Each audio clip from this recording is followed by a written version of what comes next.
So usually I script these kinds of things out, but I'm not going to do that. I'm just going to jump right into it. But this is the sinusoid.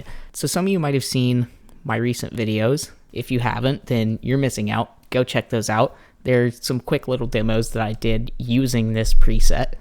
So, yeah, I've spent a little bit of extra time messing around with it, messing about, and it's turned into something a little bit better. Hold up. So don't mind this little dancing EQ here. We'll get to how this all works and all the crazy stuff that you can do with this in a minute. Before you click off, this is going to take a little bit to explain. This does a lot of stuff. As you can see, there's a ton of knobs here. Just give me a moment to explain it. It will take a second, but I promise it's worth it. So this was inspired pretty directly by Virtual Riot. He made a pretty good video about how he did something very similar in Ableton, and I saw that and I thought, holy crap, FL Studio has fallen off. What are we gonna do? I mean, it's over. It's done. Then I thought about Patcher, and then I was like, wait a minute, I think I could just do that, like, pretty simply. So yeah, I mean, with this thing, you can unironically probably make an entire sample pack in 20 or 30 minutes. It's insane. It does some cool stuff. So let's just go ahead and start by opening up a little 3 oscillator here. Okay, now we can turn on this little patcher. And it's already kind of cool.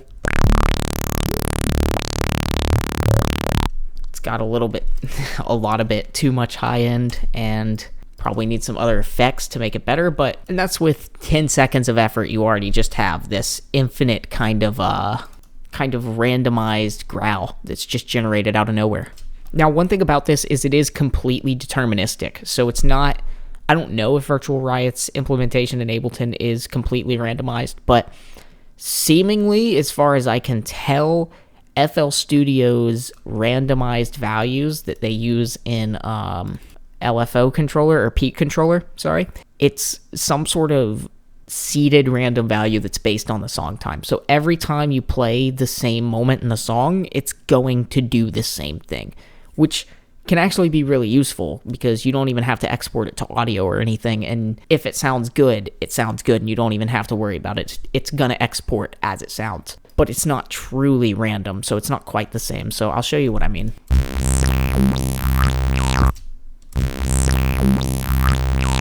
So that's me playing it separately each time, and it sounds the exact same, and that's because it is the exact same. So it is deterministic, but because of how many parameters we have here,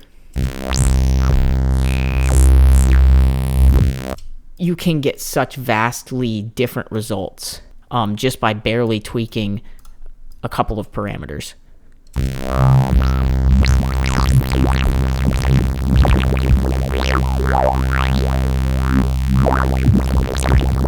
So yeah, there's a lot to go over here, but this is the default mode. This is where all of the parameters are by default, and this is what it starts on. And this is kind of the best tweak that I could do, where it sounds like Virtual Riot's implementation, at least somewhat, but it can do a lot more. So as you can see over here, we just have a limiter and a low cut, so we can turn the low cut off. Now it's a lot more boomy. We can turn the gain up on the limiter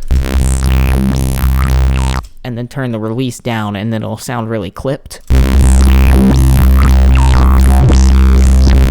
So if you just want really wild, crazy basses, that's a really good, easy way to do it. Just keep your ceiling at 0, gain all the way up, and release all the way down, and it'll just be really clipped and crammed to the ceiling.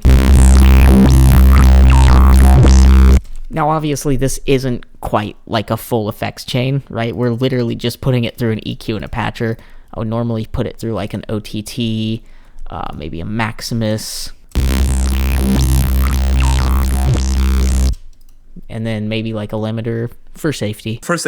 So this in and of itself is already like enough to where tweak a couple parameters, or even not, just export a couple minutes of this and then put it into a SliceX or something. Holy shit, what the hell?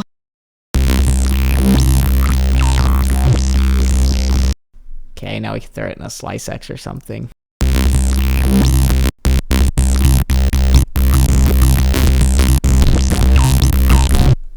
you just have a bunch of like growls that you could just screw around with. I mean, like in and of itself, this is already like enough to just start a whole project with. I mean, like, okay, I'm not gonna keep going with this because I do have some demo projects that I can get into that are probably a little bit better. But I mean, I've spent 10 seconds. I took a saw wave and 3 oscillator and just turned it into that. I think that proves the power of this preset here. It's pretty insane. And now we turn all the crazy stuff on. Now it's fat as hell. So yeah, I think it's pretty clear that it can do some pretty cool stuff on growls, but it's not just growls that it can work on. It can do all sorts of stuff. So let's get into some of these demo projects.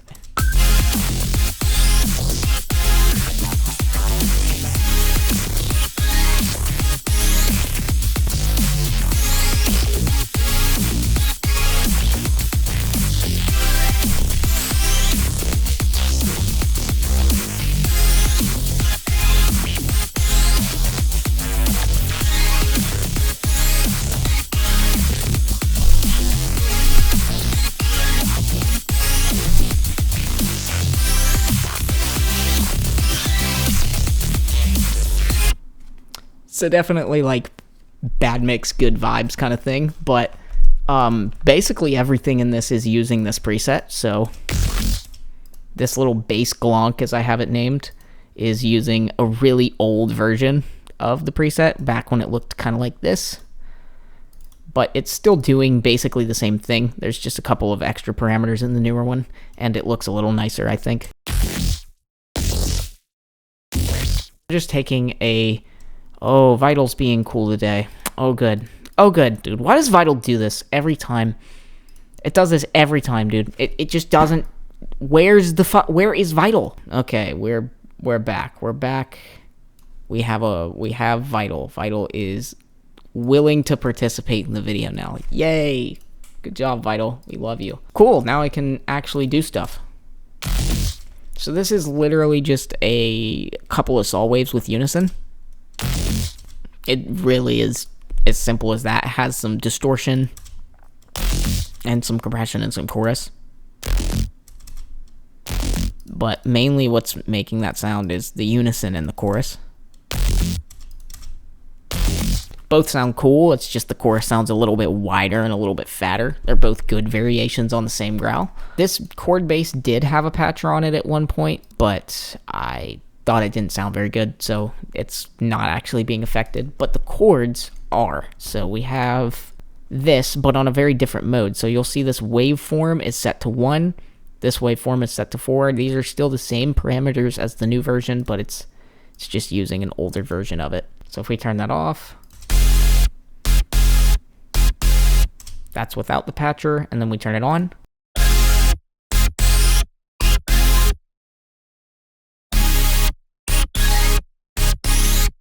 So it just adds like a lot of color and movement, and I'll get into how to do this on the new version in a second. It's very simple. I mean, it's basically the same parameters here. If you're clever enough, you'll be able to figure it out. You just turn the waveform for amplitude and the waveform for frequency. Instead of being random, 1 is a sine wave and 4 is a saw wave. So the frequency is constantly going up, and then the amplitude is going in a sine wave. And then you add it all together with a little drum beat, a bunch of compression and whoa, yeah, don't do that. That's terrible. Okay, now we add it back with a bunch of compression and stuff. Let's turn this off for now, just so I don't accidentally do that.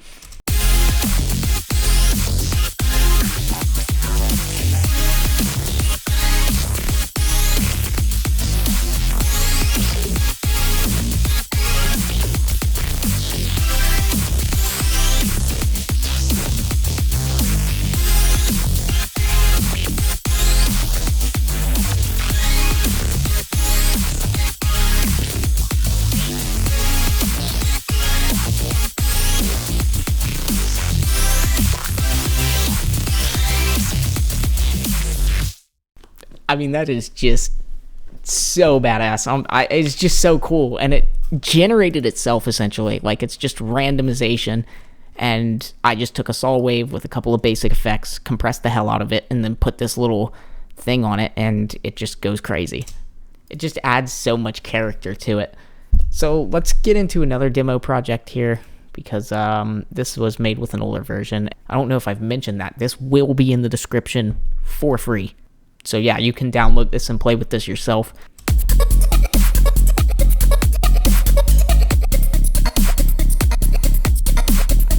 That's what this one's doing. So this is actually another sound design technique that I'm going to be doing in a future video. This is another one inspired by Virtual Riot, where I use, essentially, I'm using a Slice X to randomly generate patterns and stuff. And then on top of that, I'm using the patcher to add some color.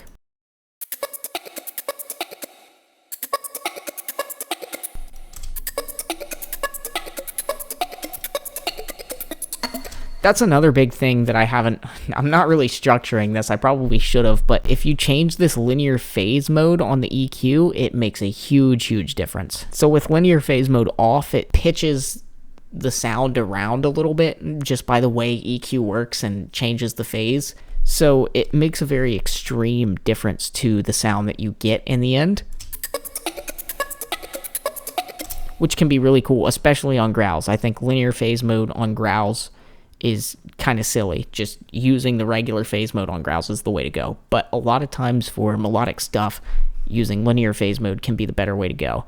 And especially for faster moving stuff as well. So that's what it sounds like without linear phase mode when it's like going really fast. It still has a cool like sound to it, I guess, but it's a little bit too crazy for my liking. It sounds like it's freaking out. If you turn the linear phase mode on, all of that is gone. The trade-off there is that for slower moving stuff, you're really not going to hear as much of a difference in linear phase mode.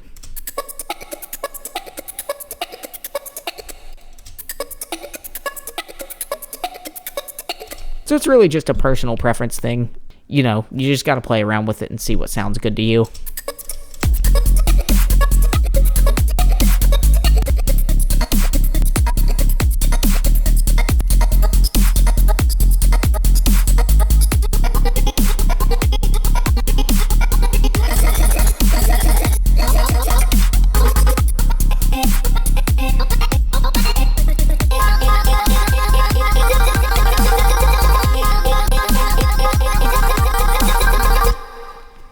Let's go to this demo. Oh, this is so cool because, yeah, this is made with a 3 oscillator. Hold up.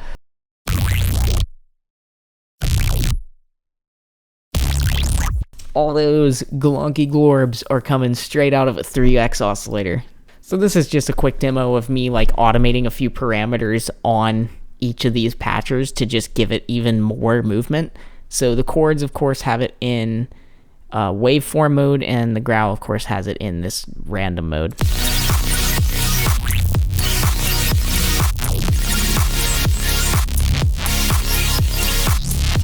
Okay, so now that we've gone through the demo projects and proven my salt here and shown you the kind of cool stuff that it can do under the right circumstances, let's get into what all of these parameters do and kind of how to use them. I'll try and be as quick as possible because I know, looking at YouTube analytics, that nobody actually wants to learn anything. We are all here for entertainment. So just cut this together, put some fucking explosions on the screen for all the Subway Surfers in the bottom or something. This will again be available in the description for free. So when you first open it up in a new project, it'll look like this. It'll all be synced up. I have no clue why. Fruity Loops is just kind of special like that.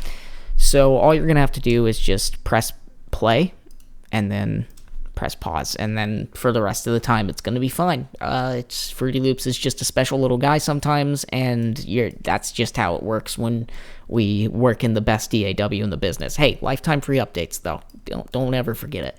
So maybe like in 10 years or something they'll fix it. But yeah, the way this works is pretty simple. So we just have, okay, maybe it's not super simple, but we're just taking 7 LFOs for each parameter. So that is amplitude, frequency, and bandwidth, or I guess Q, and Ableton is what it's referred to as, I think. By default, they're giving random parameters, but they can also give waveforms, right? So the way we change that is we go into the Surface and we change the waveform parameter.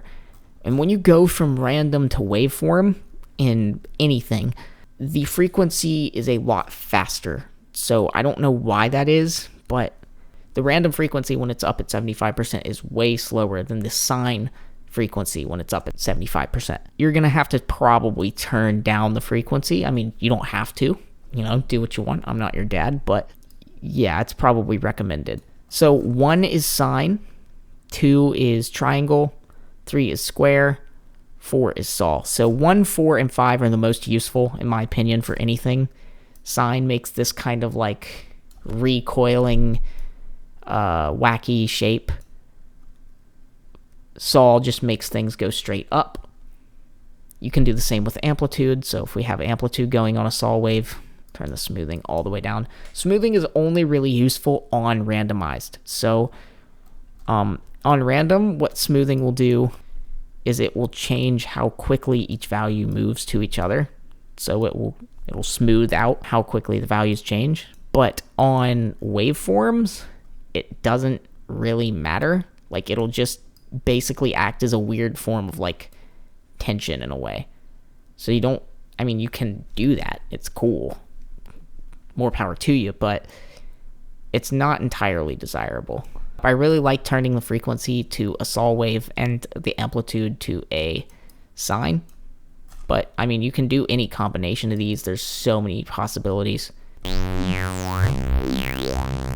So it can act kind of like a phaser.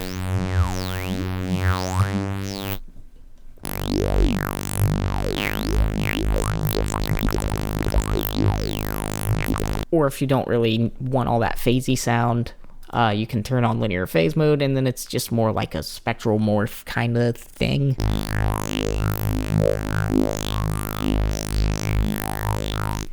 Another cool thing you can do is if you take this resonance depth all the way down, or not all the way down, but put it to the middle.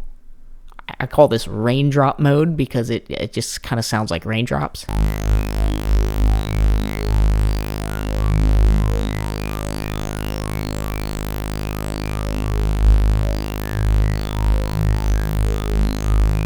So yeah, this bass will basically be where the minimum value is. So for the frequency, it's the minimum value of the frequency. So if you turn that up to halfway, these will never go below halfway. And then the depth is kind of how far from the bass it will go. So if it's all the way to the right, it'll go, I don't know what the number is in the DAW, but it'll go all the way to the right, actually plus some. So if we turn it down to here, you can see it's still going basically all the way to right.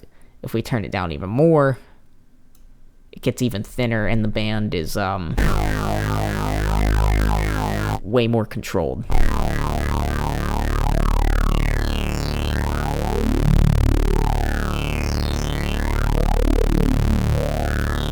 And if you turn the bass up to the middle and then depth all the way down, you can do just the lower part. That's pretty similar to just like this. You can do a lot more fine tuning with these bass and depth knobs, but realistically, you can never touch these and still get a bunch of really cool sounds out of this plugin. Like, there are multiple ways to achieve the same result in this just because of the nature of it, and I didn't want to spend hours writing formulas to make the interface better, quote unquote, even though it really isn't. But yeah, this right here is basically fundamentally the exact same as this. If you take this resonance bass and turn it all the way up, then you just get this crazy, wacky sine wave running through your EQ. So yeah, it's pretty cool. So each of these obviously affect different things. This is the frequency that I've been playing with mostly because it's the most obvious that you can see on here, but amplitude also does stuff. If you turn the bass up, it will basically just act like a regular phaser.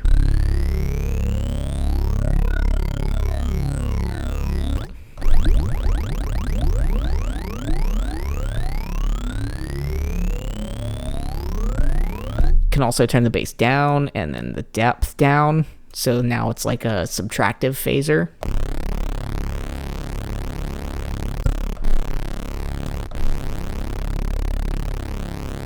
Not quite as cool of a sound there, but you know, still a pretty cool thing that it can do. And remember, turning it from linear phase mode and turning it on and off of linear phase mode is a really good way to just totally change how it sounds really quickly.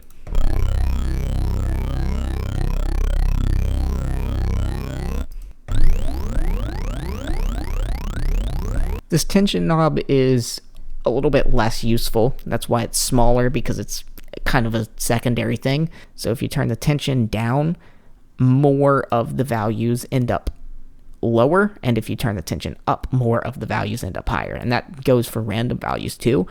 So tension's probably a little bit more useful with random. So it's still possible now for it to go all the way down. It's not like a hard limit like the frequency bass is, but very often it's going to go up. And if I turn this down, it's the exact opposite, where it does lower values, and that can go for amplitude too, obviously. So now more of them are going to end up lower, and if I go up, more of them are going to end up on the top. But I think frequency is a little bit more obvious on the ear and a little bit more obvious in the eyes as a demonstration. But all of these do the same thing, just for different parameters on the EQ. So yeah, this can be like a phaser, like a spectral, not really a spectral morph, but kind of like a spectral color adder kind of thing. And it can be an EQ with an LFO inside of it. I mean, it can go kind of crazy, not gonna lie. Then at the end, there's a little low cut option, because a lot of times the lows get a little like dangerously boomy with how this works, especially in the random modes, but you can turn that off if you don't want it. And obviously a limiter for safety. So if you want it really quiet like this, you know, you can turn your ceiling down, or if you want it slammed to the roof and clipping like crazy, turn your release down and your gain up. Oh, I could totally see you making like some cool effects with this, right? Like,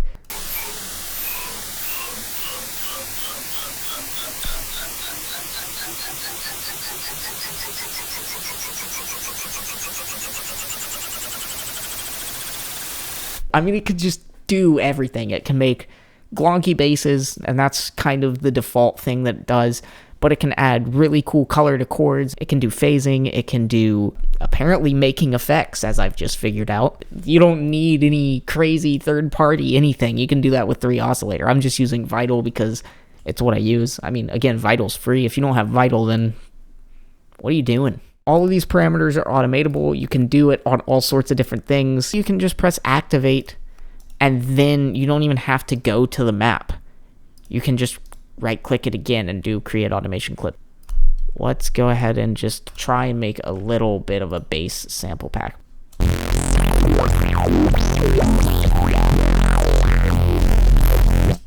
Yeah, let's just export it. Now we have this crammed to the roof limited sample.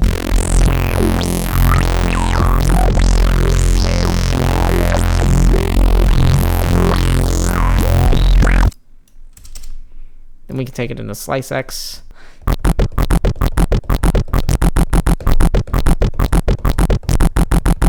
This is an entire bass sample pack right here, right? Like, every single one of these individually could be used, but you could take like different sequences of each of these and make all sorts of different things with it. I'm getting too far into this is a little bit of a sneak peek of the sound design technique I'm probably going to go over in the next video. Maybe not the next video, but sometime soon, because this one's pretty cool. It's also inspired by Virtual Riot.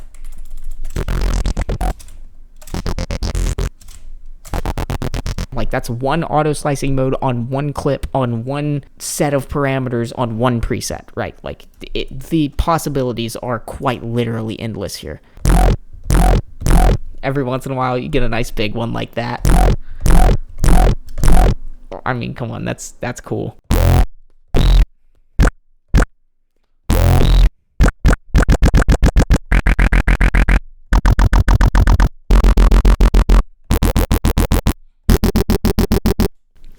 I I mean, it's just endless, dude. It's literally just endless. I could do this for hours and hours, but my watch time would absolutely tank, probably more than it already is.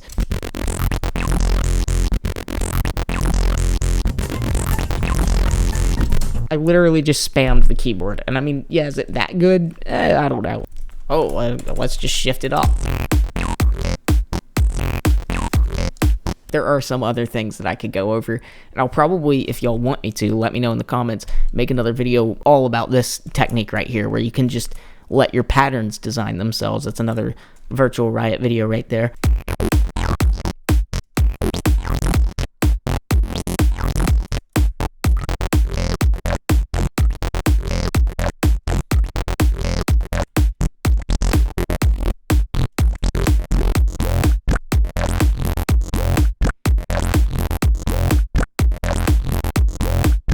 I mean, come on, that's so cool.